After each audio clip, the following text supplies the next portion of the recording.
नमस्कार दोस्तों, स्वागत है आपका फोकल न्यूज में। ईस्ट इंडिया कंपनी आज ही के दिन अपना पहला कारखाना सूरत में खोला था।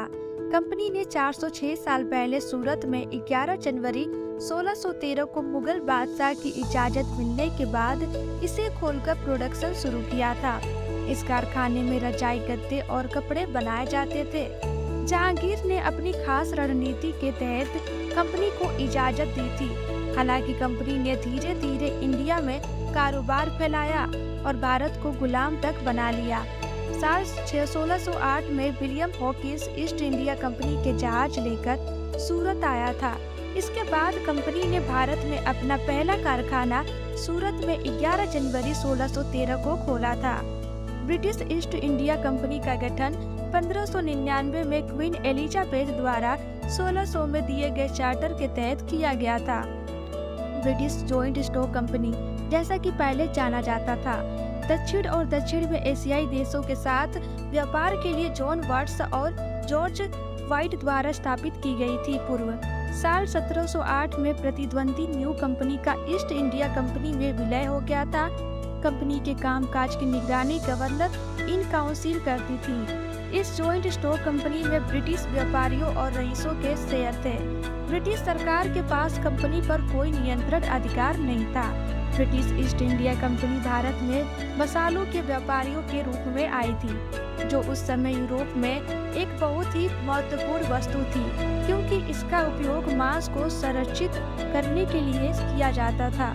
इसके अलावा वे मुख्य रूप से रेशम, कपास, नील डाई, चाय और अफीम का व्यापार करते थे। मुगल सम्राट जहांगीर ने कप्तान विलियम हॉकिंस को 1613 में सूरत में एक कारखाना स्थापित करने की अनुमति देते हुए एक फरमान दिया।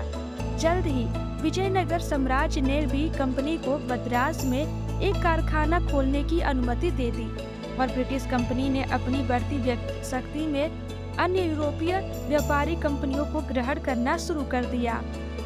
भारत के पूर्वी और पश्चिमी तटों पर कई व्यापारिक चौकियां स्थापित की गई और कलकत्ता, मद्रास और बम्बई के 3 प्रमुख व्यापारिक शहरों में ब्रिटिश समुदायों का विकास हुआ।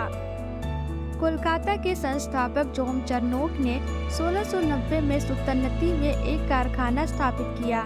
कलकत्ता शहर की स्थापना अंततः 1698 में हुई, जब अंग्रेजों ने 3 गांवों सुल्तानती, कालिकाता और गोविंदपुर की जमींदारी हासिल कर ली।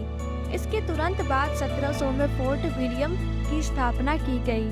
1717 में जॉन सुरमन ने फर्रुखशियर से एक फरमान प्राप्त किया, जिसने कंपनी को बड़ी रियायतें दी। इस फरमान को ब्रिटिश ईस्ट इंडिया कंपनी की सबसे बड़ी जीत कहा गया है। शुरुआती ईस्ट इंडिया कंपनी ने महसूस किया कि भारत प्रांतीय राज्यों का एक बड़ा संग्रह था और सभी संसाधनों को केंद्रित करना चाहता था।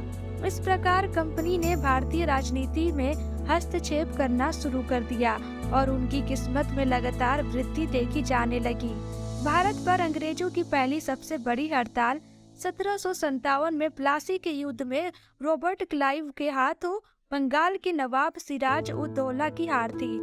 इसके बाद 1764 में बक्सर की लड़ाई हुई, जिसमें कप्तान मुनरो ने बंगाल के मीर कासिम, अवध के शुजाउद्दौला और मुगल राजा शाह आलम द्वितीय की संयुक्त सेना को हराया।